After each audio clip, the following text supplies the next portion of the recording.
నేను స్కైతోనే చెప్పాను, నీకంటే షాజహాన్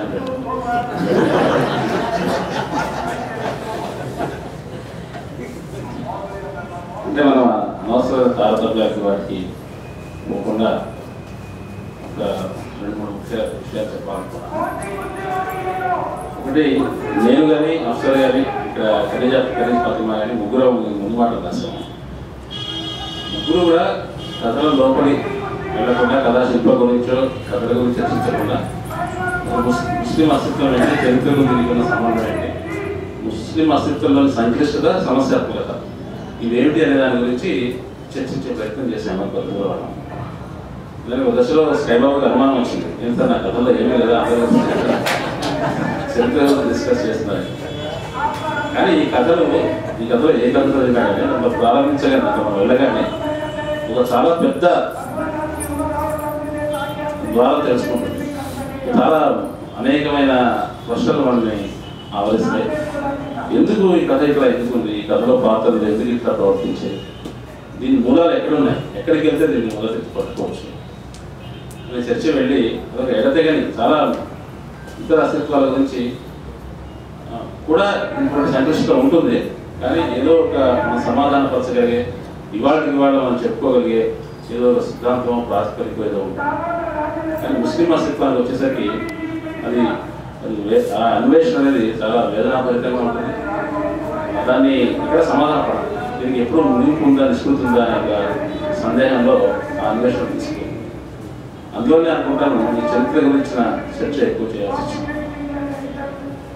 ఇందాక పరదా గురించి మాట్లాడుతుంటే ఇదే ప్రెస్ క్లబ్లో ఒకసారి ఆఫ్ఘనిస్తాన్లో ఇంకా తాలిబాన్లు పరిపాలిస్తున్న కాలంలో ఆఫ్ఘనిస్తాన్లో మానవ హక్కుల కోసం, మహిళా హక్కుల కోసం పోరాడుతున్న ఒక మొత్తం మహిళా కార్యకర్తలు వచ్చారు.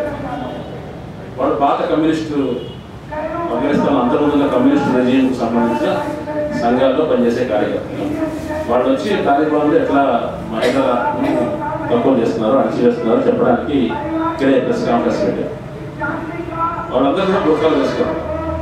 మాకు బుర్కాలు వేసుకోవడం ఇష్టం లేదు, కానీ మేము బుర్కాలు కూడా లేకుండా తిరిగితే మనకి బతకడానికి కూడా ఆస్కారం ఉండదు, చాలా కష్టమైన పరిస్థితి అని దాంట్లో కూడా చెప్పారు. ఆడియన్స్లో నేను కూడా ఉన్నాను. ఎంపీ ఖాన్ గారు గురించి తెలుసు మనకి, చాలా సీనియర్ విప్లవవాది, అభ్యుదయవాది. ఆయన నుండి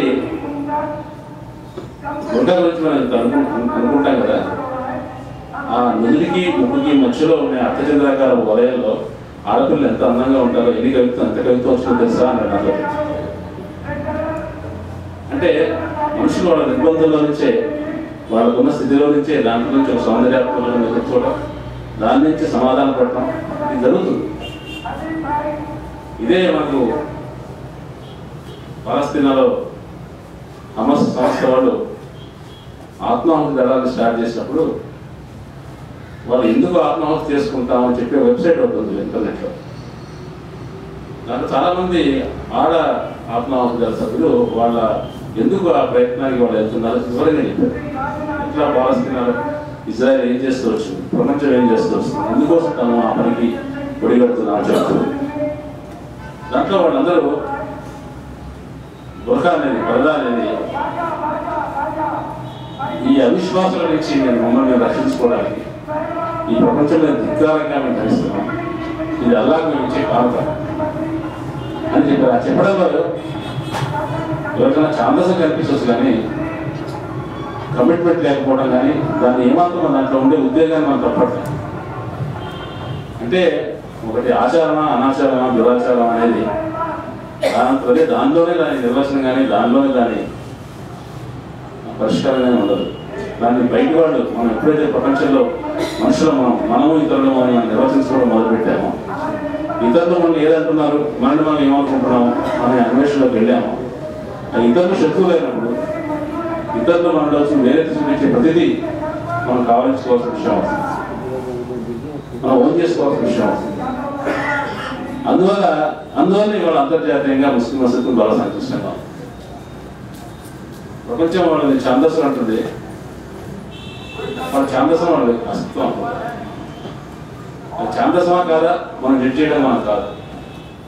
అది ఆ ద్వంద్వ నుంచి ఎప్పుడు విడిపడదు, దాని నుంచి ఎప్పుడు ముక్తి లేదు.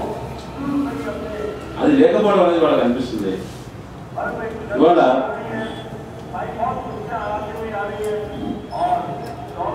చోటీ బహన్ దీంట్లో మొదటి కథలో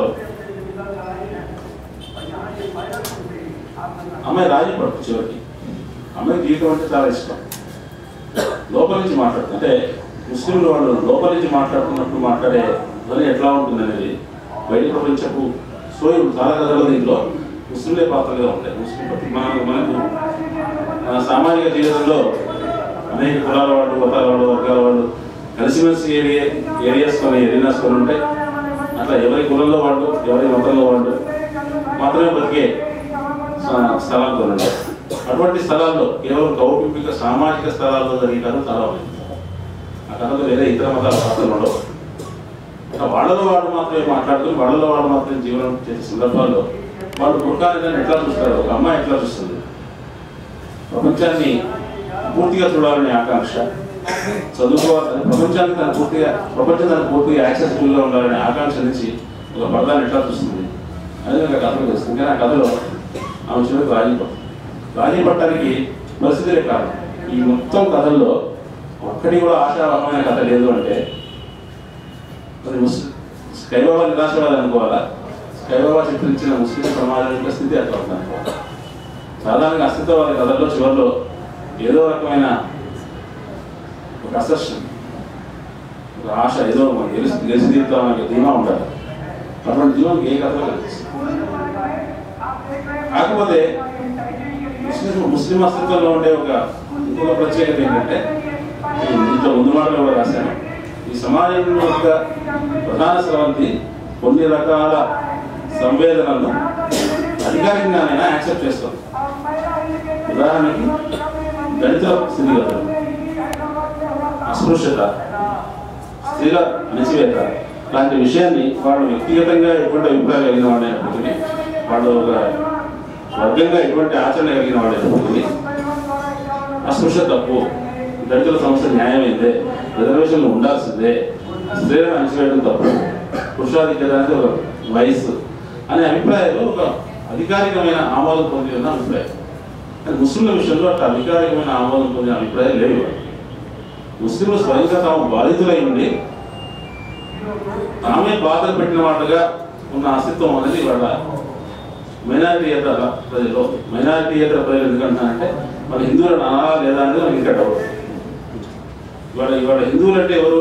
డెఫినేషన్ ప్రకారం ముస్లింలు కాని వాళ్ళు, క్రైస్తవులు కాని వాళ్ళు తప్ప వాటిని తక్కిన వాళ్ళు హిందువులని ఎట్లా అంటారు? హిందువులని వాళ్ళు ఒక గ్రూప్గా అనడానికి ఏ నిర్వచనానికి ప్రకారం వాళ్ళు హిందువులు అంటాం వాళ్ళకి స్థిరపడలేదు. కాబట్టి ముస్లింల స్థితి అనేది, ముస్లింల బాధిత అస్తిత్వం అనేది, ఆ విక్టిమ్హుడ్ అనేది యాక్సెప్టబుల్గా లేదు. యాక్సెప్టబుల్గా లేనప్పుడు ఆ ముస్లిం వాదాన్ని ప్రకటించే రచయితకి దాన్ని అక్సెప్ట్ చేసుకోవడం చాలా కష్టం. అదొక సమస్య. ఇంకోటి, రకరకాల కులాల వాళ్ళు, స్త్రీలు కానీ ప్రాంతాల వాళ్ళు కానీ వాళ్ళ సంస్కృతి ఏంటో దాన్ని చెప్పుకొని ఆ సంస్కృతిని ఏది చేసుకుంటూ ఆ సంస్కృతిని అక్సెప్ట్ చేసుకుంటూ ఆ సంస్కృతి సంబంధించిన ప్రతీకల్ని తమ ఉనికికి సంబంధించిన ప్రతీకగా చెప్పుకోవడం అనేది సాధ్యపడుతుంది. కానీ ముస్లిం అస్తిత్వవాదంలో పూర్తిగా మతానికి సంబంధించిన అన్ని లక్షణాలని ఆ వాదులు వాటిని ఓన్ చేసుకోవడానికి చాలా పరిమితులు ఉంటాయి. బహుశా ఆ పరిమితులకు సంబంధించిందే ఇస్లాం వాదము, ముస్లిం వాదానికి సంబంధించిన తేడా అనుకుంటా. ముస్లింలు ప్రజలుగా చూడాలా, ఇస్లాం మతానుయాయులుగా చూడాలా అనేది ఒక సమస్య. ఇంత సంక్లిష్ట సమస్య మధ్యలో ఇదంతా కూడా 89 మొదటి కథా సంకలనమే 89 అని చెప్తున్నారు. ఈ 20-37 నుంచి మాత్రమే ముస్లిం అస్తిత్వం అనేది డిస్కోర్స్ స్టార్ట్ అయ్యింది.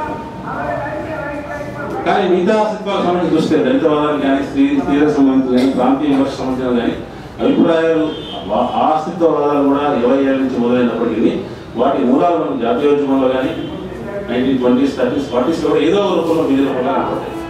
కానీ వాళ్ళ ముస్లిం వేదానికి సంబంధించిన మూలాలు ఆ రోజు మన కథలో మనకి వాళ్ళ దగ్గర కనిపిస్తుంది. ఎందుకంటే ఆ స్పృహ చాలా ఆధునికంగా ఇటీవల కాలంలో వచ్చిన స్పృహ. వేదానికి సంబంధించిన భౌతిక పరిస్థితులు ఎప్పటి నుంచో ఉన్నాయి, స్వాతంత్రాంతరం నుంచే ఉన్నాయి. కానీ దానికి సంబంధించిన ఎక్స్ప్రెషన్ మాత్రం 80s నుంచి మాత్రం స్టార్ట్. ఇది ఒక పరిమితి. ఇన్ని పరిమితుల మధ్యలో అంతర్జాతీయంగా భారతదేశంలో మెజారిటీ వర్గీయులు మైనారిటీలను నిర్వచించే పద్ధతి ద్వారా ఒక ఫాసిస్ట్ ద్వారా తీసుకొచ్చే ధోరణి తోడు అంతర్జాతీయంగా ముస్లిం దేశాలను ముస్లింలను మైనారిటీలు చేసే ఒక ధోరణి సామ్రాజ్యవాదం అనుసరించడం మొదలుపెట్టింది. అది ఇది రెండు కలిసిన తర్వాత ముస్లింల అస్తిత్వానికి మరింత ప్రమాదకరంగా తయారు. దీంట్లో ముస్లిం తండ్రులను ఎట్లా ఎక్స్ప్రెస్ చేసుకోవాలి? స్కైబాబతాలు సులువుగా అంటే అస్తిత్వాదాలు ఉన్న అన్నింటిలో ఉన్న సమస్య దాంట్లో సులువుగా మూసలోకి పోయే ప్రమాదం ఉంది. దళితులు, ముస్లింలు, బీసీలు, స్త్రీలు అందరూ ఒక ఐక్య సంఘటన ఉంది. వీళ్ళందరూ కలిసిపోతారు. కలిసిపోవాలని ఆకాంక్ష వేరు, కలిసి తీరుతారనే నమ్మకం వేరు. కలిసి తీరుతారనే నమ్మకం లేదు. కలిసి తీరుతారనే నమ్మకం కనుక ఉంటే భారతదేశంలో ఇవాళ హిందుత్వానికి ఇంతగా ఆయా సెక్షన్స్ సపోర్ట్ రాదు. తప్పనిసరిగా మన మ్యాథమెటికల్గా వీళ్ళు కలుస్తారని చెప్పడం లేదు. తప్పనిసరిగా ముస్లింలకి దళితులకు మధ్య సజీవమైన, చారిత్రకమైన, సహజమైన సంబంధం ఉంటుందని చెప్పడానికి కూడా లేదు. నాకు అందుకే కథలో దావా కథలో ఇందాక వినోద్ గారు చెప్పారు, జానయ్య అనే క్రైస్తవ పాత్ర పెట్టారు. అక్కడ హింసించబడేవాడు ముస్లిం యువకుడు. అక్కడ పోలీస్ స్టేషన్కి అధికారి ఒక రెడ్డి, సానుభూతి చూపించేవాడు ఒక క్రైస్తవ కానిస్టేబుల్. ఇట్లాగే ఉండాల్సిన అవసరం లేదు. ముస్లిం ఐఎస్ఐ తీవ్రవాది గాను, అంకేది తీవ్రవాది గాను చంపే చోట ముస్లిం కానిస్టేబుల్ కూడా అదే పని చేస్తాడు. కాకపోతే అతనికి ఇక ఎక్కువ క్రైస్తవం, అంతర్గత ఘర్షణ ఎక్కువ ఉంటుంది. ఆ ఘర్షణ చిత్రించే సందర్భం వచ్చినప్పుడు రచయితకు కథనానికి ఎక్కువ అవకాశం. అంటే మూసలో చిత్రించడం కాకుండా మూసల బయటనే చిత్రించగలిగింది. ఒక ముస్లిం ఎన్కౌంటర్ చేయాల్సిన పోలీస్ స్టేషన్లో ఒక ముస్లిమే అధికారిగా ఉంటే అతను పడే వేదనలో కథకుడికి ఎక్కువ స్కోప్ ఉంటుంది. అటువంటి స్కోప్ ఉన్న కథలు అస్తిత్వవాద కథలో రావాలి, ఆ సంతృష్టిన్న కథలు రావాలి. ఆ కథ నాకు అనిపించింది కబూతర్ కథ. మిగతా అన్ని కథల్లోకి ఆ కథలో స్కైబాబుని కథకుడు ఆ అస్తిత్వవాదానికి సంబంధించిన మూసల నుంచి బయటపడి దాంట్లో అమ్మాయికి, పేద కుటుంబానికి చెందిన అమ్మాయికి చదువుకున్న ఆధునికుడైన వరుడు కావాలి. కానీ చదువుకుంటున్న ఆధునికుడైన సంపాదనాపరుడైన యువకుడు వాడు అత్యాశపడు, వాడు విలువలు లేవు, వాడు డబ్బే కావాలి, వాడి అమ్మాయి చేసుకోడు. అప్పుడు అంతవరకు వాడు చిన్న చూపు చూస్తున్న ఇష్టపడని ఒక ఛాందసులైన మతానుయాయి అయిన యువకుడు తను ముందుకు వస్తారు, చేసుకుంటారు, అమ్మాయి చేసుకోవాల్సి వస్తుంది. ఇది మనం ఊహించిన మన ఆశా దృష్టి కంటే భిన్నంగా ఉన్న వాస్తవం. మనకి ఇష్టం లేకపోయినా అది వాస్తవికత. ఆ వాస్తవికత గురించి చర్చించినప్పుడు, ఆ వాస్తవికత కథలో చర్చించినప్పుడు స్కైబాబుని కథకుడు చాలా సృజనాత్మకంగా ఉంటాడు. అంటే వాస్తవ పరిస్థితిని డీల్ చేయగలుగుతాడు. కాబట్టి అస్తిత్వవాదానికి సంబంధించిన మూస లక్షణాలు కొన్ని ఈ కథలో ఉన్నాయని నాకు అనిపిస్తుంది. వాటిని అధిగమించవచ్చు, పెద్ద కష్టమే కాదు. అయితే ఆ కథ ఆ లక్షణం ఈయన ఒక్కడో ఉండేది చాలా మందిలో. సహపంక్తి గురించి భోజనం కంప్లీట్ చేసిన సందర్భంలో కూడా ఆ ఇష్యూ వాస్తవం ఆయన తీసుకున్న కథ అనేది చాలా గొప్పది, మంచి ఇష్యూ తీసుకున్నాడు. కానీ ఆయన చిత్రించిన పద్ధతిలో మరింత సామాజిక సంఘర్షణ చూపించడానికి ఎక్కువ అవకాశం ఉంది. అంటే మన ముస్లిం అస్తిత్వంలో ఉండే లోతు ఎంతంటే దానికి మనకు కేవలము నేను దీంట్లో రాశానని అది అపార్థం చేసుకునే అవకాశం ఉంది. అనుభవాలు మాత్రమే, ఉద్వేగాలు మాత్రమే అస్తిత్వవాద సృజనాత్మకతకి సరిపడవు. దానికి తోడు జ్ఞానం కూడా అవసరం. సెప్టెంబర్ 17 రోజున తెలుగు యూనివర్సిటీ ఒక మీటింగ్, లోకేశ్వర్ గారి పుస్తకాల మీటింగ్ జరిగినప్పుడు మాట్లాడిన తర్వాత బయటకు వచ్చిన తర్వాత ముస్లిం యువకుడు వచ్చి, సార్ మేమందరం కూడా తెలంగాణకి అనుకూలంగా మారాలనుంది, కానీ కొన్ని చిన్న చిన్న సమస్యలు ఉన్నాయి సార్. అంటే ఆ అబ్బాయి మేనమామ ఇద్దరు 1948 సెప్టెంబర్ 13 నుంచి 17 మధ్యలో అదృశ్యమయ్యారు. ఎక్కడ పోయారో తెలియదు. వాళ్ళు చాలా చోట్ల జరిగిన సామూహిక ఉత్సవాలలో ఎక్కడో చూసిపోయారు. వాళ్ళకి సెప్టెంబర్ 17 అదే గుర్తొస్తుంది. ఆ మేనమామ తలుచుకుని మా అమ్మ ఇప్పటికీ ఏడుస్తుందండి. మా అమ్మ అప్పటికి పోయిందంటే మాకు ఆ మెమరీకి సంబంధించిన చేతి జ్ఞాపకాలు ఏముండవు, అప్పుడు మాకు సెప్టెంబర్ 15 చేసుకోవడానికి కూడా అభ్యంతరం. అంటే ఒక వేదానికి ఎన్ని దశాబ్దాల చరిత్ర, ఎంత రాజకీయమైన చరిత్ర. పట్టుకోటి ఆళ్వార్ స్వామి రాజకీయ బాధితులని 50s లో కథ రాస్తారు. అది ఒక ముస్లిం భార్యని కోల్పోయిన ఒక ముస్లిం, నెక్స్ట్ భర్తను కోల్పోయిన ఒక దళిత స్త్రీ. ఆ దళిత స్త్రీ రోడ్లను సాఫ్ చేస్తూ ఉంటుంది, క్లీన్ చేస్తూ ఉంటుంది. ఆవిడ తెల్లవారుజామున రోడ్లు ఊడుస్తూ టీ రావడం కోసం టీ కొట్టినట్టుకునే ముస్లిం దగ్గరికి వచ్చి వాడిద్దరు మంచిగా మాట నడిస్తే వాడిద్దరు ఒకళ్ళ కథ ఒకటి చెప్పుకుంటారు. ఇద్దరు కూడా తెలంగాణ ఉద్యమానికి సంబంధించి తెలంగాణ సాయుధ పోరాటానికి సంబంధించిన రాజకీయ బాధితులు. దాంట్లో ఒకళ్ళని రజాకారులు చంపేశారు, ఒకళ్ళు కమ్యూనిస్టులు చంపేశారు. అటువంటి బాధితులు అలా తెలంగాణ అంతా ఉన్నారు. తెలంగాణ జీవితంలో ముస్లిం పాత్ర అనేది చిన్నది కాదు. ముస్లిం పాత్ర లేకుండా తెలంగాణ సంబంధించిన కథలు అసాధ్యం. అందులో నెల్లూరు కేశవస్వామి కథలు కానీ ఆళ్వార్ స్వామి కథల్లో కానీ ముస్లిం చాలా ప్రముఖ పాత్ర. అంటే ఆ చరిత్రతో లింక్ అనేది ఏదో రకంగా అవసరం. నేను కూడా సాయిబాబా కూడా అది కొత్తదేం కాదు, నల్గొండ జిల్లావాడు. అతను కూడా కొంచెం మూలాల్లోకి వెళ్తే 40-50 నుంచి ముస్లిం అసెస్తో ఎట్లా మాటలు వస్తుందో తన కుటుంబ జీవితం నుంచి తెలియదు. నల్గొండ 40-50 క్రితం దాకా అక్కర్లేదు. ఆడపల్లి హత్య కావచ్చు, ఇంకొకరిని నల్లగొండ వాళ్ళని ఇంకొకరిని తీసుకెళ్ళి ఎన్నికలను ఎన్కౌంటర్ చేయడం కావచ్చు, మావోయిస్టులు కావచ్చు, పౌరకుల అభిమానులు కావచ్చు, ఐఎస్ఐ తీవ్రవాదులు కావచ్చు. దీనికి సంబంధించిన అన్ని అనుభవాలు తెలంగాణ ముస్లింలో ఉన్నాయి. కాబట్టి చాలా సంక్లిష్టమైన ఇతివృత్తాన్ని చాలా సులువుగా హ్యాండిల్ చేయాలి. సేమ్ టైం సంక్లిష్టత పోకుండా హ్యాండిల్ చేయాలి.